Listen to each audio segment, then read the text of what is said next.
Let's get started.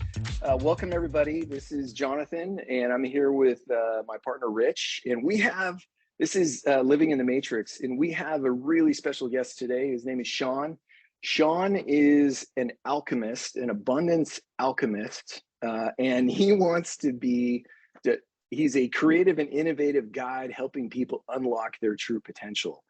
And when I saw Sean, I want to give you a little bit of a setup. When I saw Sean, if you've watched any of my Instagram reels, you know that I am all about love. I am all about the practice of love. And Sean was like in the exact same lane. So Sean, I'll let you take the wheel from here. Why don't you introduce yourself and then we'll get started. Yeah, for sure. So one, thank you for having me. Always Absolutely. honored Perfect. Whenever I get into spaces now, as we start to like grow in life, I recognize that everything's a reflection of ourselves. And so I'm always honored to be in spaces with people that reflect who I am. So thank you again. A little bit on me. So, you know, this concept that I came up with about 3 months ago called an abundance alchemist. And I'm like, okay, you know, the thing about people in life is that they're chasing after abundance. And we traditionally see this as like an aspect of like greed or money or whatever it might be. But abundance can apply to many different aspects of life, your health, your relationships, your inner knowing, the knowledge that you gain. And so how do you alchemize that in life? And if you understand all things are energy, then you understand the process of alchemizing is bringing energy to life, like bringing that into 3 dimensions. My background, you know, historically, I have a crazy ass background, so we can kind of go through a little bit of the story if we want to. But, you know, my background is, you know, more recently ran my own digital marketing agency, got into some really interesting opportunities around, you know, theatrical releasing, started a venture fund, you know, a couple other cool things that have happened in my life. Prior to that, had a medical staffing firm. In between the space of medical staffing, like how do you go from medical staffing to marketing? I was actually federally incarcerated for 3 years, which it was like a whole breaking of self. And I could talk a little bit about how I got into that. But I've lived it through a lot of trauma, sexually abused and raped between 9 and 14 years old. Had my family decimated when I was younger in many different ways, tried to take my life 4 times. I've been married 3 times, not successful at any of them. And then once I recognized that all the breakages of my life led to finally it starting to turn into health issues within myself, I had to start changing something about it. And one day I found this Dr. Joe Dispenza video about 3 years ago. And it talks about if your life your life can make you sick, you know, your thoughts can make you sick, your thoughts can make you well. And I love Dr. Joe. Sorry, he's amazing. We're reading his stuff right now, are we, Jonathan? Isn't that about the mind? Yeah, it's book like right Hawkins, now. It's slightly different spin. Yeah. Dr. Hawkins, have you found Dr. Hawkins yet? Absolutely. We're all in the same camp. We are. Yeah. So, you know, Hawkings, Dispenza, and then I went just deep into the Joe world and we went to 9 of his retreats. I've actually had several dinners with him. He brought me up on stage and I do the breath thing, like really cool stuff. And I actually lost myself in that world a little bit. We could talk a little bit about that later, about how we get into it. But the whole process of like changing thoughts. Go ahead. What were you going to say? Let me start by this and asking, because you have a wild roller coaster journey. Yeah. When did you really begin to discover your own sense of dignity through your entire process? What was the catalyst for discovering your own sense of dignity in terms of value through that whole journey? Man, I think I more like the true sense of dignity associated with about 3 months ago, honestly. Wow. But I was started on, I mean, I've always been on the path. And I would say 3 years ago, when I recognized that everything is either love or fear, and then I could start to change my health through just thinking more loving thoughts versus fearful thoughts. And I had a thyroid issue, I had my thyroid radiated, got, you know, gained a bunch of weight, got really sick, and then had to live on this levothyroxine for the rest of my life, supposedly.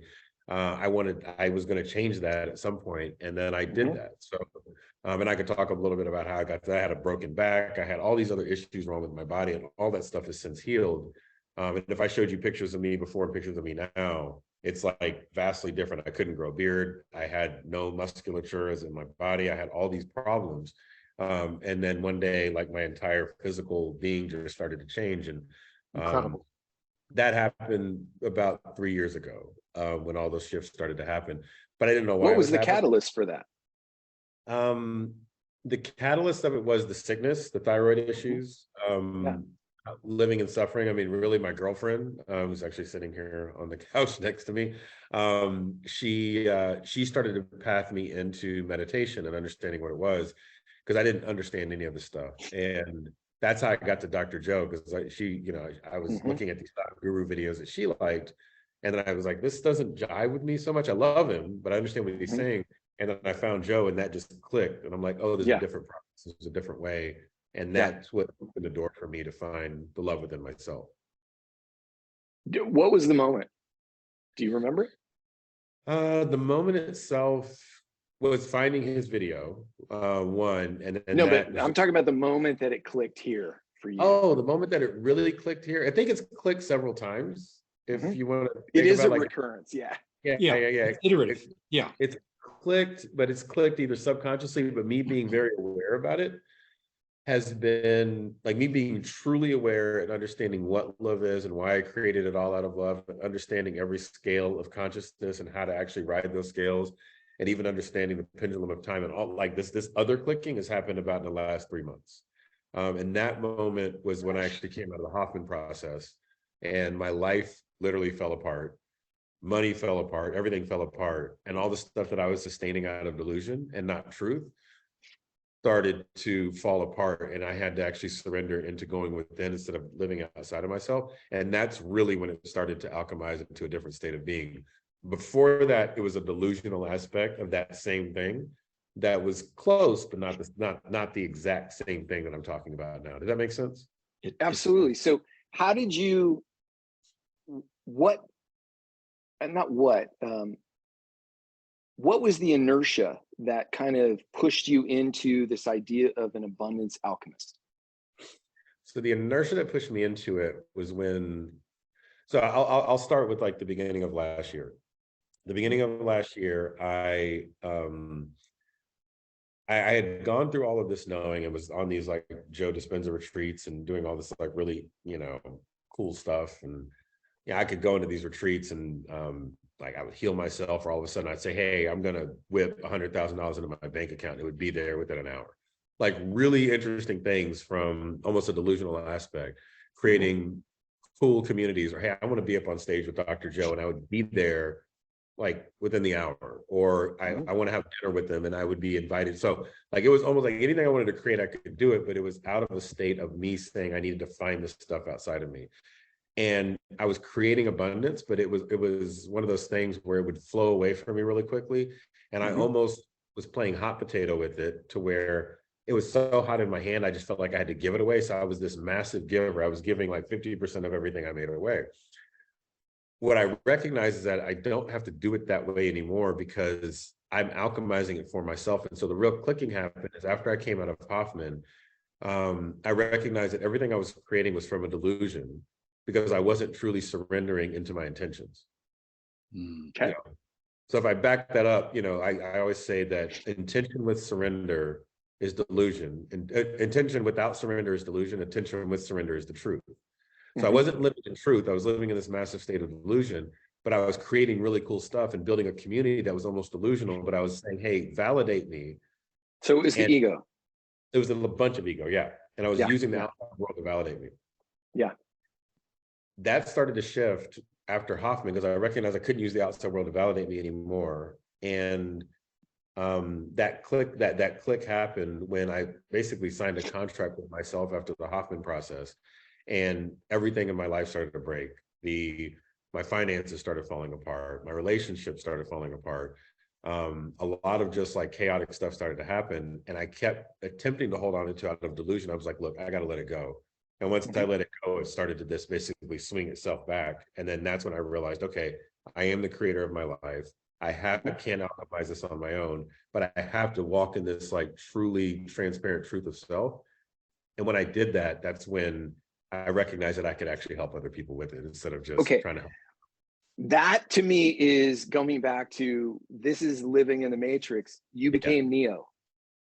Okay. That's sort of the concept that Rich and I are discussing, is the matrix is this world that feels like almost fake and unreal.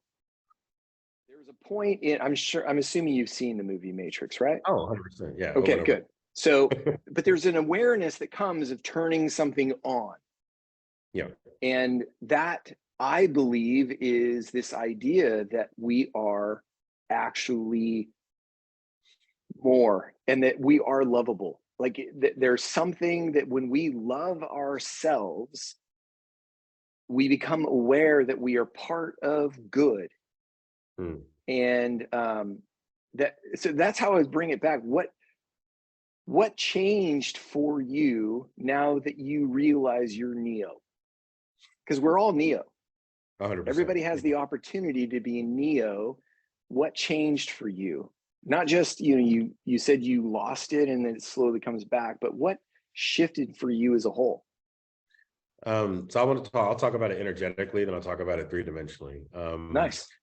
The energetics of it is that I started to understand that there are stations of life that we live, and think about Hawking's scale of consciousness, right? Yes. And if you understand that, for instance, where I was when I left Hoffman process and I walked out of this, I'm not plugging Hoffman, it just was a catalyst. When I left Hoffman process, I was in this state of willingness. I was willing to change, right? So if you think about the scale of consciousness, you go from willingness to acceptance to reason to love, right? And if you understand that you're stationing at each one of those and the energetics that actually happen off of that compounding effect, what started to change is that I could literally throttle myself up very quickly off of those different stations. And so, for instance, if I was willing to change, I could accept where I was, I could understand the reason why I created it, and I could do it all in the name of love. I'm literally pathing my way to that. And if every present moment of my life, I had the ability to understand that I was the creator of it all, then at which point I'm the creator of it, and I'm not a victim of it, and it's all created out of love, no matter how bad it is, then in essence, I'm in that state of willingness. I'm accepting what's happening around me, no matter if it's, my bank account got empty, my girlfriend's yelling at me, my son. You're whole regardless. 100%. It's like equanimity. Yeah, you're in the eye of the hurricane and all this shit's happening and swirling around you, and yet you're calm. And it's like almost you realize in a way that it's not real in terms of real things that can harm you long term. Right? Yep. Yeah. And the thing is I created every situation to love myself. I created incarceration for me to love myself. I created me being raped as a 9-year-old to love myself. I created all these situations for me to love myself. And as long as I can accept and understand why those are there, I'm no longer a victim of it. Well, let me ask how did you go ahead, Rich? Go ahead.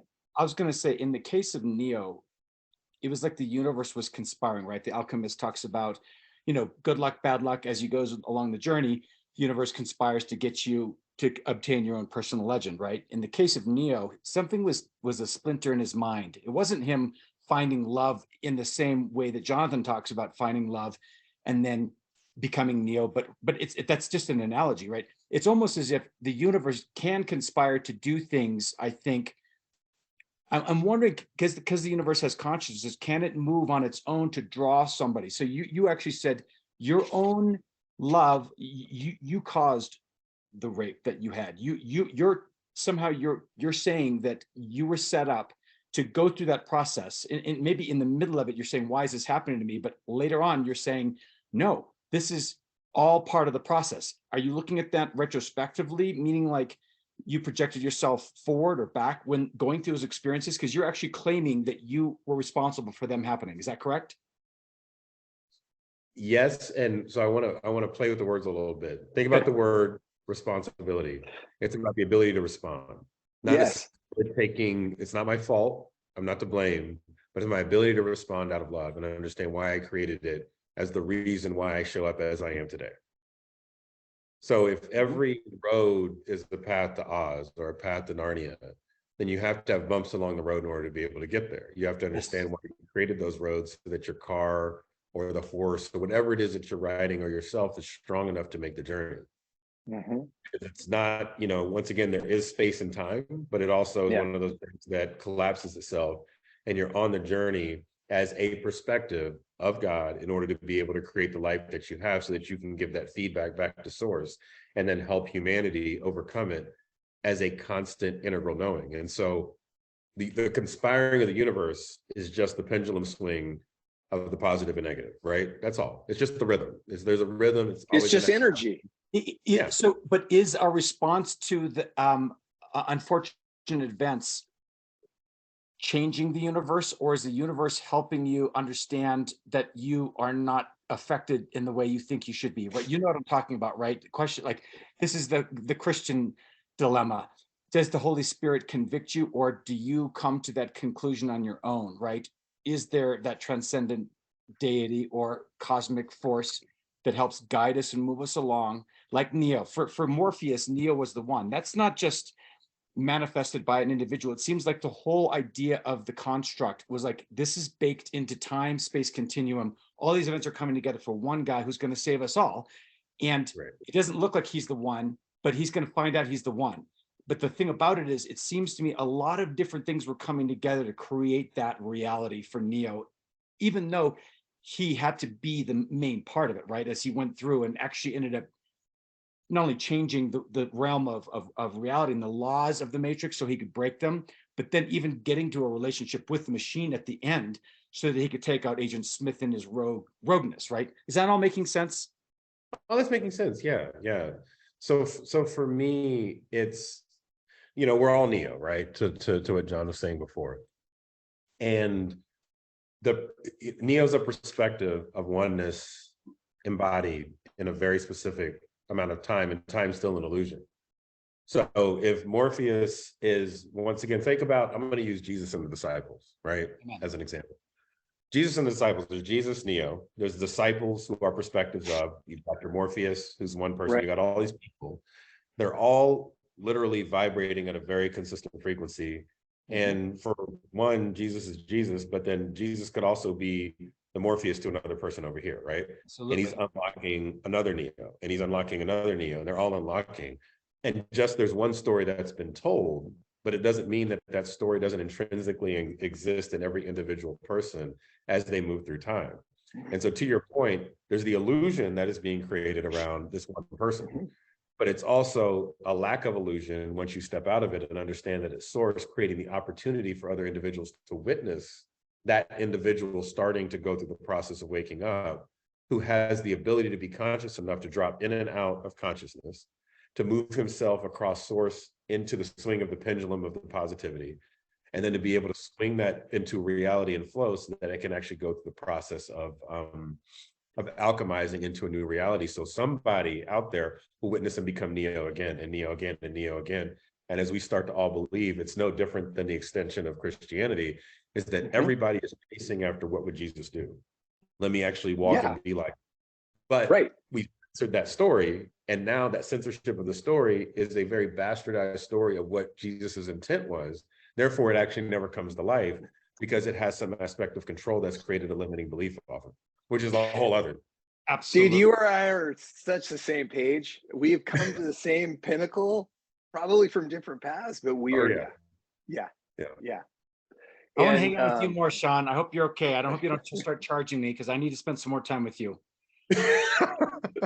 No, because so this dialogue really is a 12-year conversation. We just put it on audio. That's all. We've been having these same conversations for 12 years, and really it's the dominant theory, at least in my life, and to a certain extent to a certain extent Rich's, is we take Jesus very seriously. Like I'm not an evangelical Christian anymore. I've kind of left behind the religious side of it, but to me, Jesus embodied love. That has always captured me since I was 7 years old, and probably before that. I've always been drawn to that. But I think we get stuck in a lot of the religious bullshit and miss the power of love. Like, come on, it's a lot better than all the religious bullshit. And then I think when the Matrix came along, it gave us a sort of like a mental construct of we're trapped in something, this thing called the world. And gosh, they were talking about that 2000 years ago. And they, you know, it's like, and then like this last couple of weeks, I've been really, so I used to develop I used to have a nonprofit that developed leadership manuals for churches. And it was a discipleship program.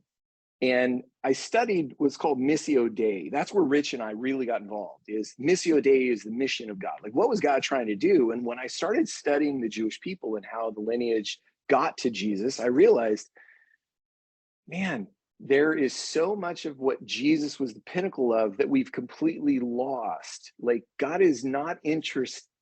I think God understands that we are stuck with an ego, and that ego is biological. It's primarily mental. And, but there's a way of transcending it that is energetic. Yep. Historically, we would call that the spirit, but guess what? You get to experience it. You get to feel it. It takes over. I had a conversation with a couple really good friends of mine about 3 weeks ago that grew with me during that journey. And I was telling them, I am now at a point where I feel like I can project love onto people. Like it's not just a thought, it's an energy, and it can transfer. And so, and coincidentally, I've been learning this proactively for about 3 months. So maybe we were both experiencing the same thing. But the goal is how, so let me ask you this to sort of segue into, how do you create another Neo? What's your thought process? Because you're actively in sort of a abundance alchemist. I love the context, but how do you create, how do you go about creating other Neos? How do you make them aware and wake up? Man, that's a phenomenal question. So when you, that's my journey for the last 20 years. Yeah, that has been my journey. So that's why I asked the question. I mean, you have to know that you are and you're not first, right? Yes. And there has to be a, you know, if you think about Hawking's scale of consciousness, right? Mm-hmm. There, and then you know, you read the book Power versus Force. Even a lot of these, you know, you think Einstein was at like 450, right? You know, where are these people sitting at as far as the number is concerned?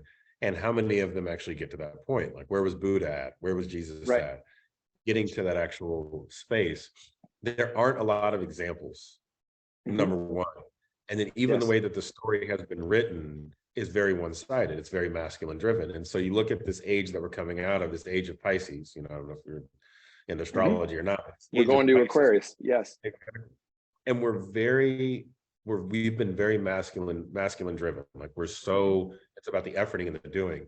And so in order to create other Neos or other of these entities, we have to fully embody both sides of the yin and yang.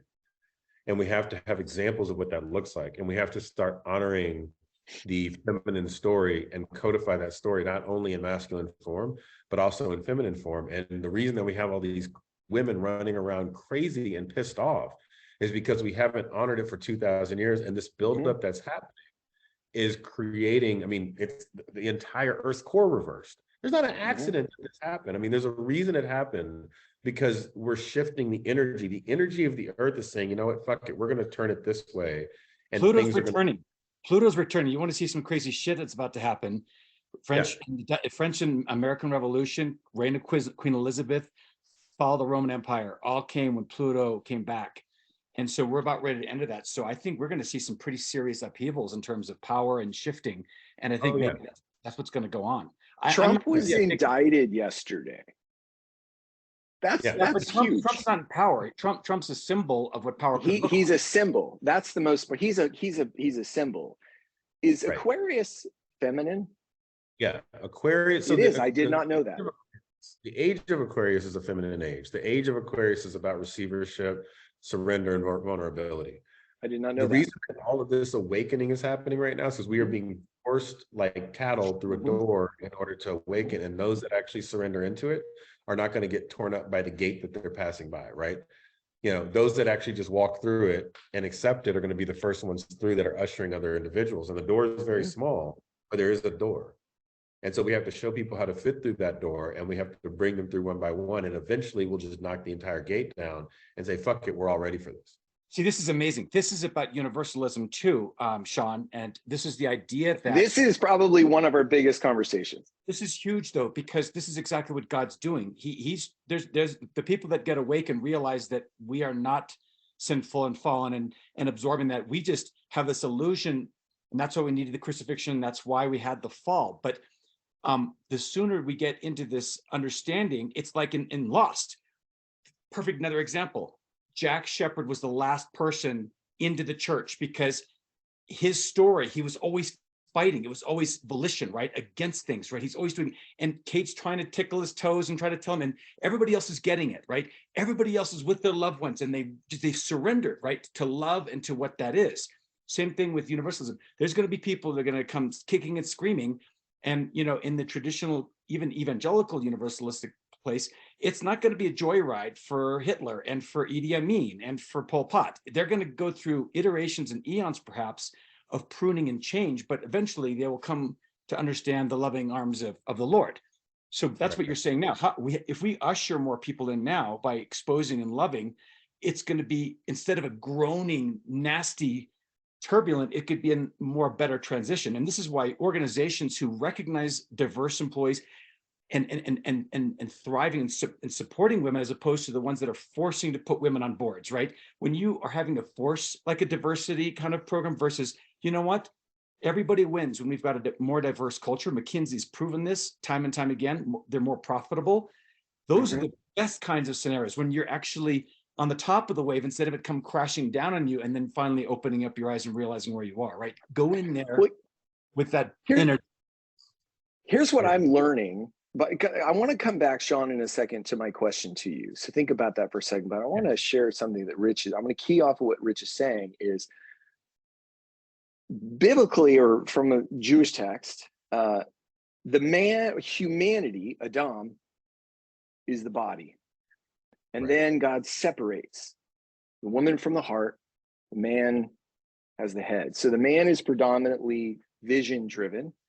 The woman is predominantly heart driven. And there's an interesting element in that, of the idea of both parties together and no man tear us apart, because that is the image of God. It always has to be both masculine and feminine. And it's very easy because we're the vision to control the heart. Right. And we can't, and you create a terrible imbalance when it's just here, when it's just intellectualized. And I think honestly, Christianity is essentially an intellectualization of it. Right. And what I'm discovering is, holy shit, it's when you get both, you turn on the electricity and you realize, I didn't have a clue. Because if you can see it in your head, but you can't feel it in your heart, you're getting, I love the way Dr. Joad says it. You're basically getting the 1/10,000% that's material. When you can feel it, you get all the energy. That's why women are much more powerful, is because they're predominantly the energy part. They're the intention. So back to my question, how do you help people over that illusion? How do you help people discover their own sense of Neo? Yeah, their own. So once again, to me, we have to break the constructs of the limiting beliefs that we've always known, right? There's that. It's a simple yet hard process. It's like learning how to swing a bat. You got to learn the fundamentals. Yeah. We have to respect and honor the present moment more than the past and the future. Right. So if we can actually get into that process and recognize that that's the case, we have to honor and understand what the rhythm of life really is and how that flows and how to move in that and why things happen that are out of our control. Yeah. Because they're out of our control, but they're in our control because we created it, but we also have to ride the wave of the thing outside of us, which is the thing that we've created. That's a kind of a mind. Wait, say that again. Unpack that a little bit. That was good. I like that. Yeah. So imagine, we're all one. We all come from source, right? So if this is source, we all come from source. And there's a rhythm of life. Imagine a pendulum hanging from this and it's rocking this way. Okay. So if I'm the creator, so we talk about God as if it's not us, but God is us. Jesus said that. Jesus said the only way through heaven is through me, right?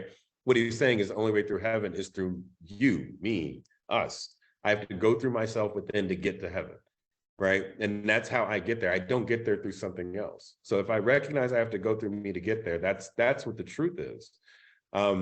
There's nothing outside of us. And so once we actually recognize that that's the case, then we actually have the ability to actually surrender into that knowing and that opportunity. The other aspects of it that we actually have to go through the process of getting is that if I'm sitting up here on this pendulum and then there's this back and forth, and I am the creator and I am God, I'm a perspective of it, but I've created the dynamic of the swing in my life. Like I know when I have a good day and a bad day. I think you know it. And you can actually go through life, you can see and witness when your negative swing happens and your positive swing happens. And this is why we have time so we can recognize the negative and positive swings, because we have to witness the thing outside of us to understand what's happening inside of us. But we also have to recognize that we created it inside of us to create the thing outside of us. Yes. So with me? Mm-hmm. Right. So if it's inside of us, and I know that I've created a cycle of time inside of me to witness the world outside of me, then it gives me the ability to turn back around and then understand when I drop in and out of this pendulum. So if I have a negative swing, I don't want to be on the pendulum. I'm not going to ride that freaking wave into hell every day. Even though it's there, it's a beautiful thing and I created it, I'm just going to go and bring myself right back up to the source again. Mm-hmm. How do we do that? Meditation. Yeah, meditation, right? We do that through, we can call it prayer. We can do that through accountability partners. We can do that through, just staying in the present moment. You'll have days that happens. Let me just not like put my intellect and my body into this. I'm going to bring myself up here. And when that pendulum swings right back, I'm actually going to ride that weight down. And when I do it, I'm going to have more weight at the end of that pendulum that allows it to go higher. And when it goes higher, what's going to happen? The equal thing happens on the other side of it, and it's going to bring back higher. So I'm going to have more chaos I'm creating in my life. So if you look at the cycles of time through life, there's more chaos and destruction in life because we put more weight on the pendulum of what we've created, and it comes back bigger. The wars are harder, the diseases are more, tyrannical, and we have to be aware of that. So we'll swing it back, but we have to decide when we drop into consciousness and when we pull ourselves out of it. And that's how we start to become this Neo of our life, is that the positive and negative swing that happens, understanding the masculine and feminine versions of that, and how to give and receive at the same time that those happen, allow us to then swing into the world. And then when we start to say, I'm going to dodge a bullet, I know when and how to dodge it because I can work with the alchemy of these dimensions that I'm creating around me.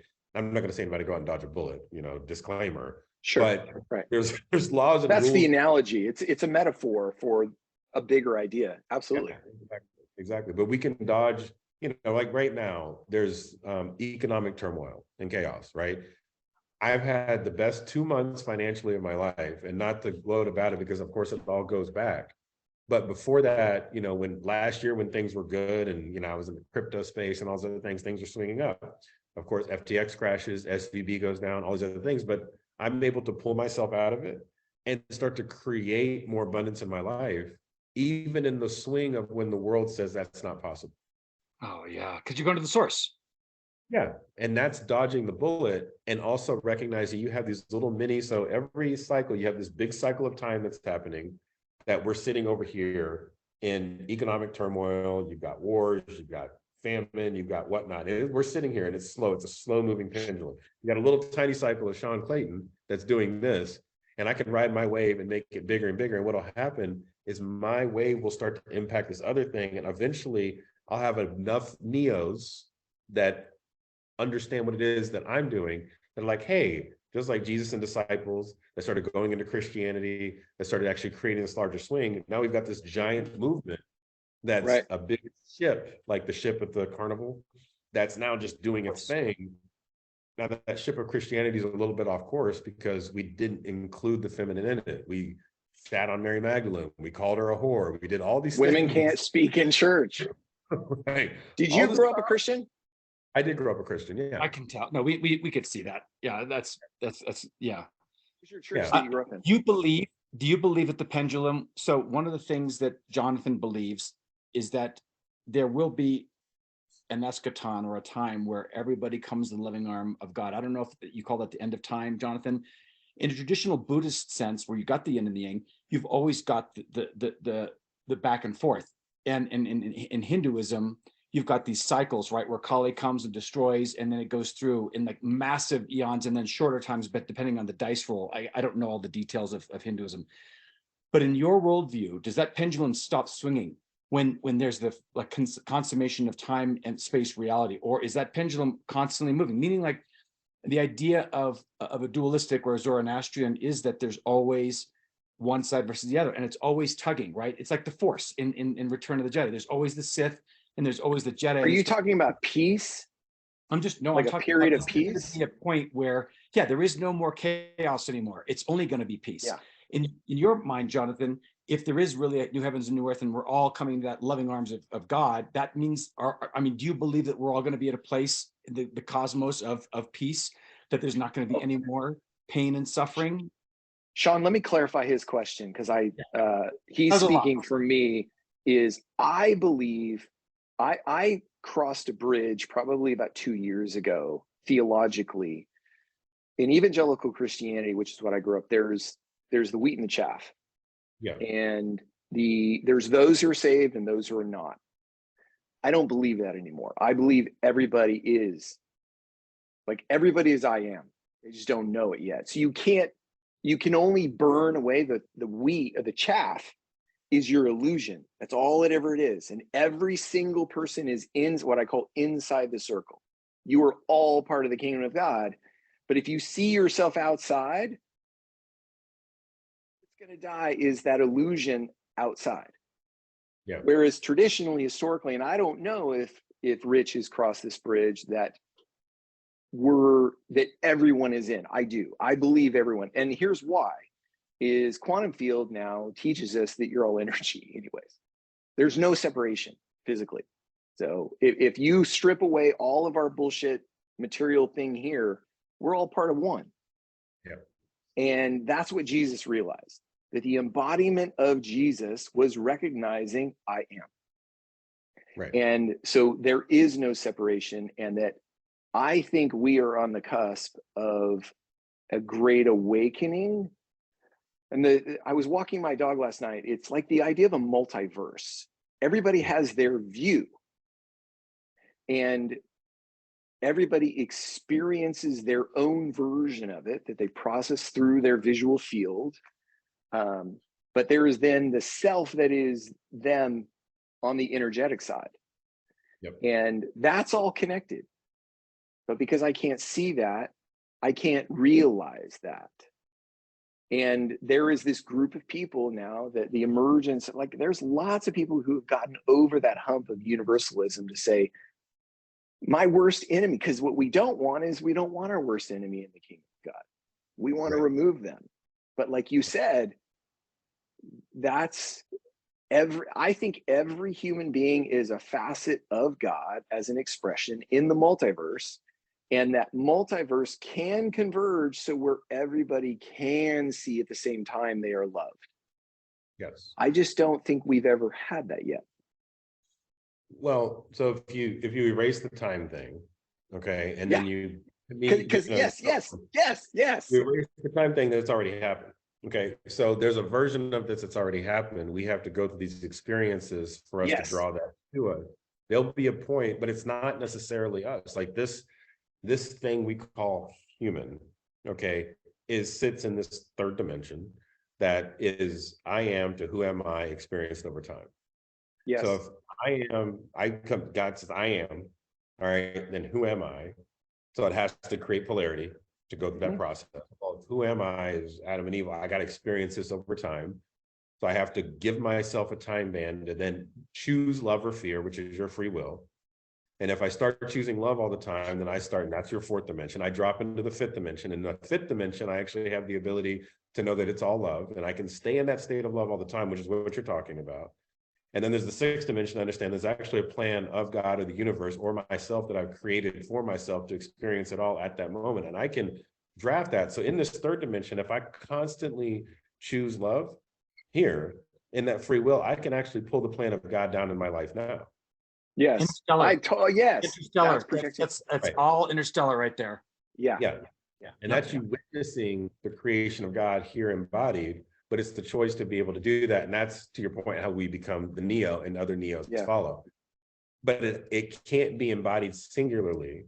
It has to have, like, the only reason I was ever able to unlock is because I found a beautiful woman in my life that got me to understand there's a feminine and negative She showed you aspect. love.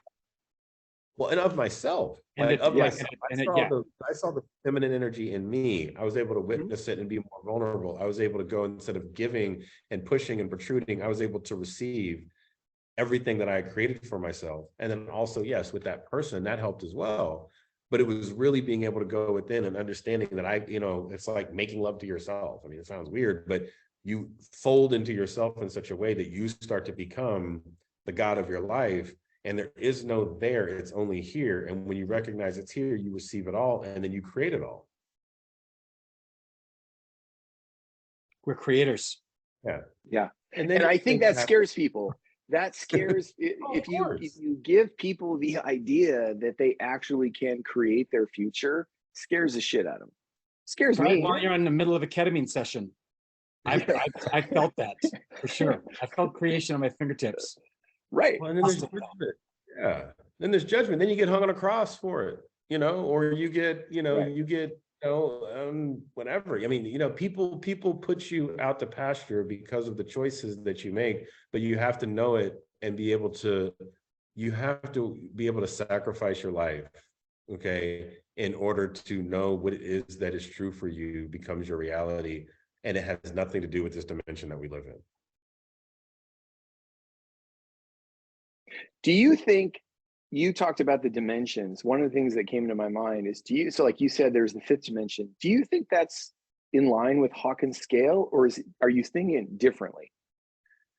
It's all different pieces. So like Because Hawkins, like, go ahead. he One's a talks at vibration, isn't it? love One's is a at 500. vibration. Yeah, it's a vibration. Love is at 500, and then you go beyond love, you're getting into bliss. So you're kind of like way out in a hole. You're like, the present material has no value anymore. Right. Is that what you mean by fifth dimension? It's more so, or is it more perceptual? It's more perceptual. It's more so, being able, like, if I took my body out of this world of 3 dimensions, and it's like basically my spirit. So it's my spirit, it's source, it's being integrated with source as oneness. And there's a bunch of beings, if you want to call it that are all integrated into this thing. And it's like the God force sitting here that has a very specific plan associated with the architecture of it. And that 6th dimension is like, if I am, and then I go through who am I, and then I experience it over time, and I throw all this data back up into the mainframe, right? And it sits back up in the mainframe based on these experiences. Then I understand how to constantly overcome fear into love. And then I can stay in that state because I've created the ability for me to separate from it. Then those 5th dimensional aspects of the soul live there within no time. Okay. And then does that happen in your body? Or is that happening perceptually kind of in another? Just like a whole other dimension, but we have the ability in this body to pull that information. We can't escape the body. We can't escape the world. We have laws and rules and things we live by, but we can pull in that information, which is like all of a sudden you have a thought you didn't know. And it's like, oh, well, now there's this crazy thought I didn't know that came from somewhere. And then all of a sudden I find it in a book somewhere that I never read, but I know that it's all part of the deal. That's part of that 5th dimensional element that is just dropping into your life because you're choosing. So here's love. Here's what I think you're saying, and tell me if I'm correct, is the 5th dimension is almost that open portal to the spirit. Is that what you're saying? The 5th dimension is the 5th because dimension. Here's the example that I'll give. I walk my dog every night, and that's when I have all of these super crazy thoughts because I'm taking time to myself. It's my meditative space. And all of a sudden, like, I send these questions to Rich and I go, I don't have a clue where these came from. Yeah. That feels like spirit. Is that what you're talking about? Is where you feel like it's coming from someone else and not you. It's almost intuition. Yes. Yeah. It's like, yeah, exactly. And that's you drafting that knowing. When you think you don't know, you're not thinking of this. You just know something. It just happens. Yeah. Yeah. Yeah, it's like somebody coming and pushing you in the back and you're like, what was that? And all of a sudden you're across the street in another place and you're like, oh, okay, well, that was interesting. And you now have something you've never known before that is so ingrained in you, you can't move another way. Right. And, it was almost like, I mean, why wasn't the story the first, I mean, we keep going on the Jesus path. I feel like it's an applicable place to do that. But the first 32 years of life, Jesus talked about, because there was a moment in time he knew something, and then this became this massive expansion that he was willing to die for because there was no other way he could move. Right. And that was unlocked by him actually unlocking himself from the inside out through masculine, feminine energy, and all of the information just started to flow into him. And then at which point there was no other choice that he could go. And he's pulling that fifth dimensional information literally down to him every single day. And it looks like this really amazing being that's walking the earth, but he's no different than you and me. And it was just a choice, moment by moment. Yeah. Well, he says greater things you will do. And, I'm sending you an advocate, and he even willingly, there's a Kabbalist term called Zimzum, where God creates a place within himself where he doesn't have the same power. And I think in many ways, that's what God did with Jesus, right? He added humanity to himself, and Jesus became, for our own sake, a weaker vessel, right?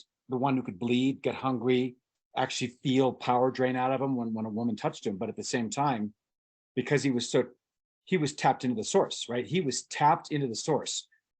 But I think, well, go ahead. Sorry. Go ahead. The only time you could see real trepidation was when he was sweating blood in the garden. That's because I think for a brief moment in time, there'd be a severing of that. Is that why he was so freaking out, Sean, in the garden, where he was praying 3 times to have the cup pass him by? Yeah. I mean, I think, if I think of Jesus, I mean, yes. And I also look at Jesus as, Jesus was getting his ass kicked by Mary Magdalene, right? He was doing some messed up stuff, I'm sure. He had a temper, she was like catching him in some bullshit, and it required him to really get into himself and surrender. And at which point, it's almost like you go through this thing where life becomes really beautiful. Everybody starts accepting you, and that judgment is in front of you, and you're going to have to make a choice. Are you going to be true to yourself or not? And it's no different than, me and my girlfriend, and, little things happen. Like she gets mad at me about something I did, I don't know, however many months ago, years ago. And she holds me accountable of it right now. Right. And I'm like, I'm not that person anymore. But she's like, but she's that warning sign in my life that reminds me that I need to stay in state. And it's like, I'm continuing to put that weight on the bar so I can continue to lift it and get stronger in my actual state, that I know that I am in that, I'm pulling from that fifth dimension. I deserve to pull that information in because I'm choosing love. And as long as I keep doing it, it keeps coming in. And the more that I get tested, I keep pulling it in. So when he was in that state of going through that, it's like, okay, he knows that this massive test is coming, and he's wrestling with, do I give up and go back into, do I take the blue pill? Or do I continue to feed myself the red pill? Or do I stay outside of this thing that actually I know I can go back into with a little bit more knowing and start to manipulate and be delusional, but it's not the truth? And that's really where that wrestling started to happen within himself. Because it was, do I do this? Do I stay or do I go? Right. And when he stayed, his thing was like, okay, he created 2,000 years of something really beautiful that is actually not what his intention was. Absolutely. But even the lack of his intention, see how wonderful it is, and where we are today to be able to use him as an example so that we can create the other Neos in our life. Yeah. Jesuses or Buddhas or whatever we want to call them. He was the first, or he was the second, really, because he was the second Adam. But Sean, what are you doing to help people? Like, part of this, because I feel the burden of it. I started 6 months, it's been almost 9 months that I've been doing my Instagram. I made a choice just to put good out into the world. That was the start. I didn't have a grand plan. I just wanted to put good out into the world. What are you doing with this gift that what's your plan? Not even plan, that may be the right word, but what are you doing with it? So, I mean, for me, it's one, speaking it into the world. I mean, I talk about my story because there's many different aspects of myself that other people can resonate with. Right.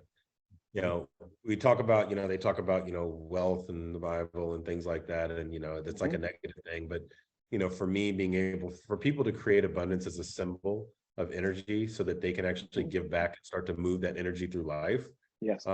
is another thing. So I give a lot, I give back a lot. And I'm moving that energy. The minute that I actually sit on anything that I receive, something breaks. Like I sat on something one time for a week, my cars got broken into. I'm like, okay, get it. Give it away. Let's keep it moving, you know. Keep it flowing. Is that the Yeah, thought? we'll just move the traffic, you know, everything, you know, we got to move the traffic. We're conductors, we're energy turbines, we're love turbines. We got to keep moving this thing. So my thing is to keep moving that energy and push it through life. The other thing is just, you know, every time something comes to me, I just put it out, you know. So, I mean, I was a huge advocate of non-Instagram social media, not a big fan of it, because I see how people get trapped in their lack of other people's watching. And so I was getting trapped in worldly watching of these things, you know, hell, add some digital medium, I can get into it in an instant. I don't need that. But at the beginning of the year, I literally started my Instagram a month ago, 2 months ago, and I just started just throwing stuff on there. And it's to me been pretty magical the way that it's shown up, and it helps me refine exactly what it is that my knowing is. And, you know, am I on this path, or, you know, like, what am I saying that's on point? And also keeping my ego out of it, because you could see these things start to happen. You're like, oh, I'm really getting it, but I'm getting nothing. Right? I'm just surrendering into what's happening, and I'm just moving the thing through the world. I've gotten involved with a lot of different foundations. I'm teaching some youth about how to bring consciousness into capitalism, consciousness into this whole AI revolution, why we actually created blockchain. The Bible on blockchain many moons ago, it would actually know why it was written and what it was said in it. It wouldn't be censored, right? So things like that we need to start getting that story out.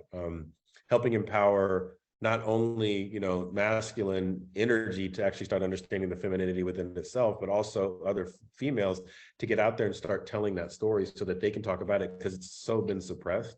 And we have to give that feminine energy the ability to actually live and breathe. And so creating vehicles for that. I have a, you know, marketing agency. And so our thing is not only do we like work with big clients and things like that, which is great, but really creating and finding opportunities for smaller clients, you know, the underserved, the underrepresented, to have a voice and get that voice out so it can actually do something. So creating those vehicles as well. So there's just, you know, different aspects of it.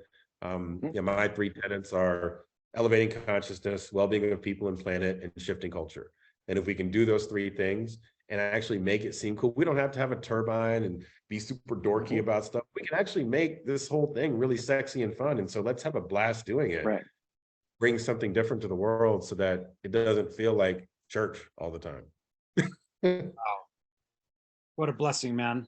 I can't wait to have more conversation. And I spent some time with LinkedIn, so I'm familiar with, you know, talent brand agencies and ad agencies a little bit.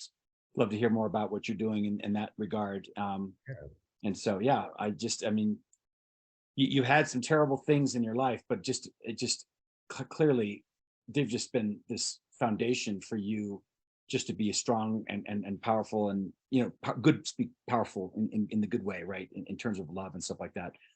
Let me ask you this: if you could do something in your mind with a few moments left we got on this call, let's say somebody knows they're having a bad day. I've got a lot of great salespeople who are in their 40s and 50s. They're looking around. They said, Rich, dear God, what happened to like 10, 15 years ago when we were just kicking ass, taking names? We rode LinkedIn, we rode ADP. Now we're like tossing between jobs, unfulfilled, freaking out about our next play. And there's a lot of this going on, a lot of trepidation, especially with a lot of layoffs you've seen. How do you start to, I want it to be more fake it than, you know, fake it till you make it. That seems like so minor and so ineffectual. How do you I mean, your girlfriend helped be a catalyst for you to get to that next level.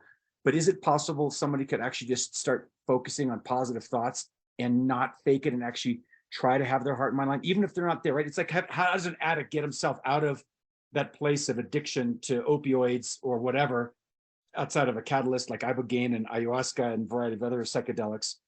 How would you suggest somebody kind of do atomic habits to get them out of there? That might be a really big challenge. Yeah, so every person, I mean, I'm going to go kind of a little bit behind this to go forward. So think about the human body. every cell has a very specific purpose that creates a very specific organ that creates a very specific thing we call this human being. If I take my skin cell and try to make it turn it into a heart cell, it's going to fuck all up, right? We have gone through the process of trying to emulate either something of the past in order to be like that, or something that we're looking at and saying, hey, I'm going to chase this thing of another person in order to be ourselves. Most of us have not realized what we are, right? And so if I'm a finger cell or a finger thing, I shouldn't try to be my toe, because I'm not going to function that way. And every time I try to emulate something else off of this past thing, like 15 years ago, we could all be a finger trying to be a toe, and it kind of worked. But at this moment in time where we are, as this whole energy is shifting, we're getting all the signs. COVID, the Earth's core shifting. I mean, just Google it. I mean, people who don't believe it, just go on the thing and Google it. The computer, it's there. So all the evidence is there that there is a big shift happening in our lives. And once we recognize that the reason that it's happening is for us to go within and understand exactly what we are, and the process of doing that is been laid out with many different channels. You can find it through meditation, right? Meditation's key. You know, if you are a church-going person, you know, prayer is big, but you also have to understand there's an illusion of church. You can get lost in some of the limiting beliefs. Find the truth of why you're there and why you're creating it for yourself. Whether you're in or out of church doesn't really matter. There's a lane for everybody there. If it is, you know, plant medicine, I've done it all. I've done ayahuasca, ibogaine, psilocybin, you name it, right? I tried it. It was interesting. Jesus had a sacrament. Guarantee it was plant medicine beyond wine. They were doing things to find another version of sensory perception so they could open their mind and do something. Have you read The Immortality Key? Have you read The Immortality Key? I haven't read it. It's on my download list on Audible. So I need to read that. Yeah, it's the idea that I remember the mysteries of Eleusis were transferred upon the Christians, and they were definitely having some ergot with their rye, with some psilocybin, and that's why they had such trend. The Eucharist was actually a psychedelic experience, and that's why they weren't afraid to die, you know, as they were getting persecuted by the Romans, right? They went in, and you know, it's a great, crazy story. He was on Joe Rogan, and Jordan Peterson interviewed this guy's name, Murrow Rescue, I think is his last name, but fascinating stuff. Reads really well. Okay, I'll have to check it out. I'm going to read it. It's literally my next thing downloaded. There you go. But so all of there's different vehicles that we can go down. There's, you know, TM meditation retreats. There's Vipassana. There's so many ways that you can go. You have to experiment and find the lane for you. And in that, you should set an intention to find your purpose. When you find your purpose, you need to repeat the shit out of it every single day. So instead of you repeating the negative stuff on the news, that's coding your brain, right? That's what you're talking about, is that throttle for the matrix of why we go in and out. You know, you're repeating the thing in your mind that you know is your purpose. You're embodying the cellular structure, or the being the finger versus the toe that you are. And then you start to embody it by actually rewriting the program of yourself. So if we have the ability to do that, which we do, because we can repeat anything. We repeat bad habits every single day. I mean, 85% of our life is on repetition, and 80% of that's negative thoughts. Just repeat the purpose of your life every day. Find a magic wand statement that's like, hey, if I wave a magic wand, how would I change my life? And then just know that and be that. Stop thinking, start knowing, right? And then figure out what in your ego tricks you, and then turn it back around, and then find the reverse of that. Because our words, when we say it, will alchemize it. And all we have to do is stay in a practice of repeating it, which is why mantras work. We just repeat somebody else's mantra.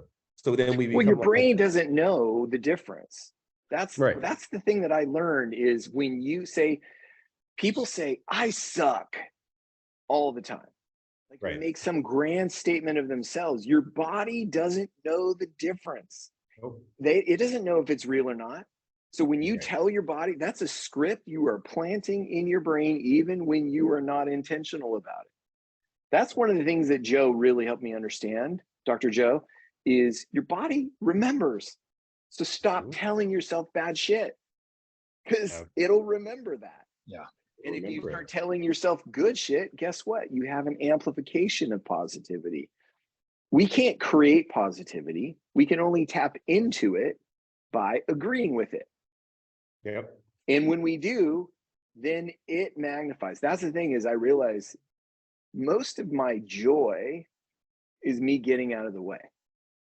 And all of a sudden the energy just expounds, because I'm not trying to stop it. I'm not the impedance in the system. Yep. And when I get out of the way, then, and I agree with it, you have to agree with it.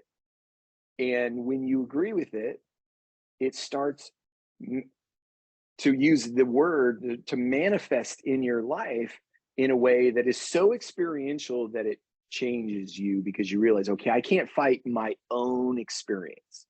Right. That's why the practice of it is the beginning, but the practice leads to the experience of that reality. We are worth it. We are the great I am. We are part of the energy and the collective. And that is waking up. Waking up is realizing I'm part of it. Part of it. And everybody, like all of us right here, are part of it. We are all part of that. So let's work together. That's what I love about Sean, the way you're talking is it's how do we create that collective? That'll be the final question, because I know we're at the end of our time here. And I definitely want to have you back, brother, because there's a lot of good energy here. Reloaded. Yeah. What is your bigger vision for how you want to use your purpose? Man, I was actually talking to a guy today about that, and it's just, I mean, my purpose is, helping people find the divinity in themselves and the things that they do while falling in love with the fact that they're a human being and they live in this dimension, right? And so, the bigger purpose of it is finding, if Christ had disciples, we all have disciples, right? We all have brothers and sisters, and those disciples have disciples, and everything else is an extension of each other. Finding, building community that has the ability to galvanize and change the world, whether it's now or 500 years from now.